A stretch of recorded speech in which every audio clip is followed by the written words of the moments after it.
4월 29일 살아계신 하나님의 말씀 신명기 8장 11절부터 20절 말씀으로 광야학교라고 하는 제 말씀드립니다. 하나님 백성이 성공적인 삶을 살아갈 수 있도록 올바른 방법과 그 가는 길을 가르치기 위해서 설립한 하나님의 학교가 있습니다. 바로 광야학교라고 하는 아주 거대한 학교죠. 이 광야학교의 교훈에는 신명기 6장 24절에 보면 여호와께서 우리에게 이 모든 규례를 지키라 명령하셨으니 이는 우리가 우리 하나님 여호와를 경외하여 항상 복을 누리게 하기 위하심이며 또 여호와께서 우리를 오늘과 같이 살게 하려 하심이라고 분명한 방향과 지침을 주고 있습니다. 하나님께서는 우리에게 하나님의 유업을 물려주시기 위해서 반드시 그에 합당한 그런 자질을 갖추도록 하기 위해 우리를 교육하고 훈련하시는데 그것은 악한 마귀에 이끌려가지 않고 하나님의 복을 받아 누리게 하려 함이라고 성경은 말씀합니다. 우리 군인들 훈련시켜가지고 나라를 지킨 적군과 싸워서 이기도록 하는 그런 강한 자들 만들기 위해서 훈련하는 것처럼 말이죠. 그래서 오늘은 하나님께서 설립하신 그 광야학교의 커리큘럼 교육과정에 대해서 말씀드리고자 합니다. 첫째는 이 광야학교의 교육훈련 목적인데요. 광야학교는 이스라엘 백성이 애굽에서 해방돼 가지고 가나안을 향해서 나아갔던 그런 그 홍해 앞에서부터 시작해서 가나안에 들어갔던 40년 세월에 걸친 그에 걸쳐 진행된 교육 프로그램입니다. 이 광야학교는 여전히 하나님 뜻에 따라서 다양한 커리큘럼을 가지고 고난을 겪는 와중에서 인간의 나약함과 부족함과 무능함을 깨닫고 전적으로 하나님만을 의지하고 사는 믿음을 익히게 하려고 지금도 여전히 운영되고 있습니다. 신명기 8장 15절 이하에 너를 인도하여 그 광대하고 위험한 광야 곧 불뱀과 전갈이 있고 물이 없는 간조한 땅을 지나게 하셨으며 또 너를 위하여 물을 굳은 반석에서 내셨으며 내 열조도 알지 못하던 만나를 광야에서 내게 먹이셨으니 이는 다 너로 낮추며 너를 시험하사 마침내 내게 복을 주려 하시면이라 그리 말씀하고 있습니다. 하나님께서는 이스라엘 백성들을 가나안 땅으로 인도하실 때에 많은 시험과 고난을 통해서 인간적인 교만을 버리고 사람을 의지하는 것도 버리고 오직 하나님만을 의지하는 그런 겸손한 삶의 자세를 익히게 하셨습니다.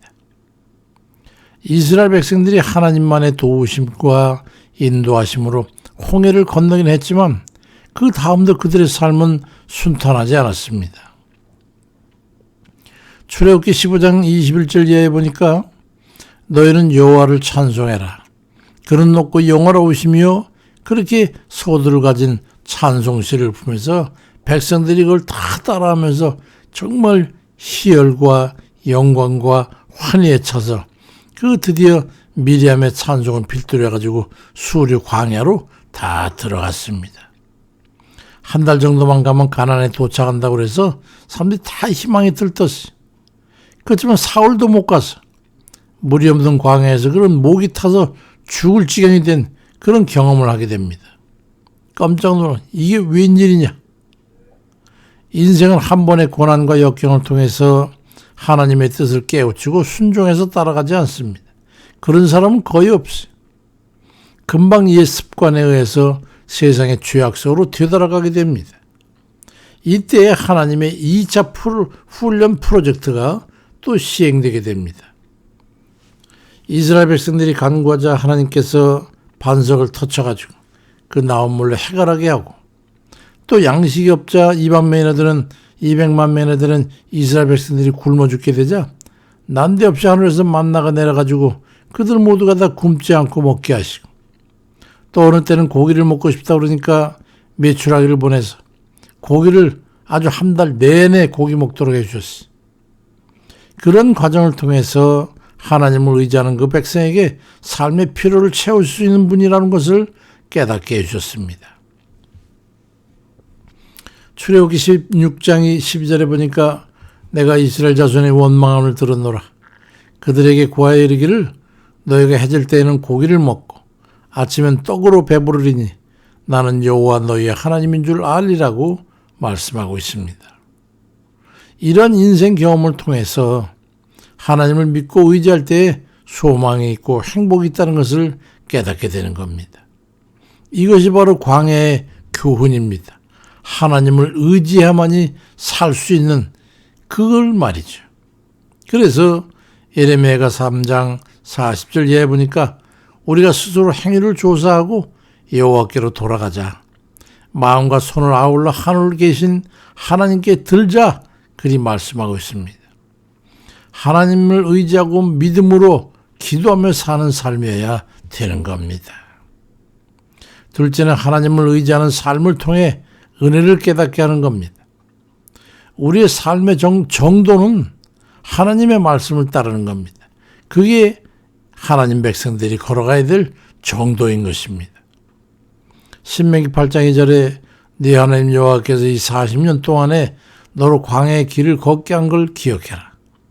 이는 너를 낮추시며 너를 시험하사 네 마음이 어떠한지 그 명령을 지키는지 아니 지키는지 알려 하심이라고 말씀하고 있습니다. 하나님의 말씀대로 순종해서 그 삶으로 하나님의 축복 속에 들어서 그의 은혜로 우리의 영혼이 잘된 같이 범사가 잘되고 강건하게 하심으로 해가지고 우리로 하여금 복된 삶을 살 수 있게 하시는 겁니다. 하나님의 목적은 거기에 있어요. 신명기 8장 3절에도 너를 낮추시며 너를 줄이게 하시며 또 너도 알지 못하며 내 열조도 알지 못하던 만나를 내게 먹이신 것은 사람이 떡으로만 사는 게 아니고 하나님의 입에서 나오는 모든 말씀으로 사는 줄을 너로 알게 하려 하심이라고 기록하고 있습니다. 제자들이 밤새도록 물고기 한 마리도 잡지 못해가지고 새벽이 돼가지고 이제 그물을 거둘 때에 주님께서 거기에 오셔가지고 말씀합니다. 깊은 데로 가서 그물을 던져라. 누가복음 5장 5절에 보니까 우리가 밤이 맞도록 수고했지만은 잡은 것이 없지만은 말씀에 의지해서 우리가 그물을 내리겠습니다. 그러고 해가지고 가서 그물을 내렸더니 잡힌 것이 너무 많아서 그물이 찢어질 지경이 되었다고 성경은 기록하고 있습니다.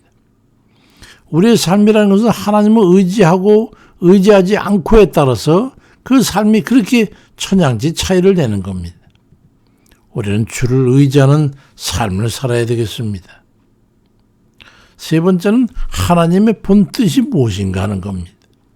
오늘 본문 신명기 8장 16절에 내 열조도 알지 못하던 만나를 광야에서 내게 먹이셨나니 이는 다 너를 낮추시며 너를 시험해서 마침내 내게 복을 주려 하심이라고 말씀합니다.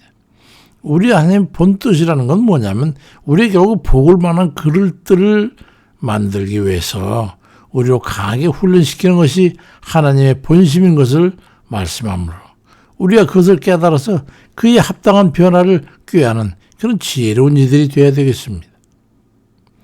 로마서 8장 32절에도 자기 아들을 아끼지 아니하시고 모든 사람을 위해서 내어주신 이가 어찌 그 아들과 함께 모든 것을 우리에게 은사로 주지 아니하시겠느냐고 말씀합니다. 아들까지도 우리를 위해서 주셨는데 그 나머지 거야 어떤 것인들 우리에게 주지 못하시겠는가 그런 말씀이죠. 어찌하든지 우리의 모든 필요와 소용을 공급하시고 채우려 하시는 우리 주님에 대해서 생각하고 우리 주님께서 그런 주시기 위한 그릇을 받을 만한 그릇을 만들기 위해서 베푸시는 그 훈련과 교육에 참 합당한 그런 삶을 변화되는 그런 죄가 되도록 우리 아버지께 나아가야 될 줄 믿습니다. 하나님께서 우리를 복을 받을 만한 제목들이 되게 하시려고 고난과 시련을 교과목으로 하는 그 광야 학교를 이수하게 하시는 거예요. 그러니까 모든 어려움과 난관과 병과 실패를 통해서 하나님 뜻에 순종하고 주를 의지해 살아내시기를 바랍니다. 사람마다 각기 다른 여한 그런 역경과 어려움이 많을 테지만은 그것은 반드시 하나님의 복을 주시한 것임을 깨닫고 낙심하거나 포기하지 아니하고 은혜 가운데 나가야 될 줄로 믿습니다. 신명기 8장 18절에도 네 하나님 여호와를 기억해라. 그가 내게 재물 얻을 등을 주셨습니다. 이같이 하시면 네 율족에 맹세하신 언약을 오늘과 같이 이루려 하심이라고 말씀합니다. 우리들을 위하시는 하나님의 기쁘신 뜻을 우리가 바로 알아야 합니다. 우린 날이 갈수록 주를 굳게 믿고 의지하고 기도하면서 주 앞에 뜻을 행하는 그런 순종하는 삶을 살아드려야 되겠습니다. 그래 함으로써 하나님 앞에 옳다 여김을 받아서 하나님께서 예비하신 영육의 강건함과 복을 받아 누리는 그런 이들 다 되시길 주의 이름으로 축원드립니다. 아버지, 우리가 좀 세상에서 이날까지 살아오면서 얼마나 많은 고난과 역경과 어려움이 있었는지요. 처음에 알지 못할 때는 괴롭고만 하고 힘들기만 하고 참 살고 싶지 않은 그런 육신의 생각까지 이르는 그런 일까지 나갔지만은 아버지 하나님 뜻을 깨닫게 보니까 아버지께 우리에게 복을 주시기 위해서 여러 가지 방법으로 우리의 세속된 것 또 육신의 소욕과 육신의 모남과 이런 악한 것들을 좀 다 제거하고 정념된 그런 우리 심령으로 나갈 때 아버지께서 복을 주시기 위해서 그런 훈련 교과 과정을 이제 계획하신 줄 믿습니다. 우리가 거기에 적용되어서 때로는 난관으로, 때로는 병으로, 때로는 인생의 실패로, 때로는 여러 가지 원치 않는 그런 위기와 시련을 통해서 우리를 연단해 가시는 우리 하나님의 뜻을 생각하고 아버지 나날이 주 앞에 더 가까이 가며 그 훈련을 잘 마치고 언제든지 주님의 뜻에 부으심을 받아 아버지 그렇게 따라 살 수 있는 그런 저희가 되어서 아버지께서 주시고자 하시는 그 복을 받아 누릴 수 있도록 은총을 베풀어 주옵소서.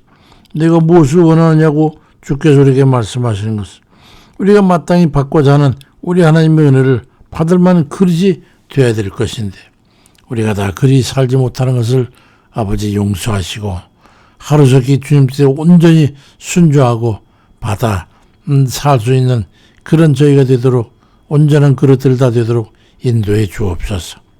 병듦을 통해서 연단 속에 있거나 또 실패를 통해서 우리 안에 부르심을 입었거나 또 때로는 그로 인해서 책망을 받았거나 또 앞으로의 일들을 놓고 주 앞에 또 복을 비면서 기도하는 가운데 있는 어려운 이들을 기억하셔서 아버지 그들 모두에게 복을 허락해 주시고 하나님 예비하신 그 하나님의 주님 놀라우신 은혜와 복을 받아 누릴 저들 되도록 인도하시고 도와주옵소서. 오직 주님께만 의지하고 연약한 우리 자신 다 내려놓고 주님만 의지합니다. 인도해 주옵소서. 예수 그리스도의 이름으로 기도드립니다. 아멘입니다.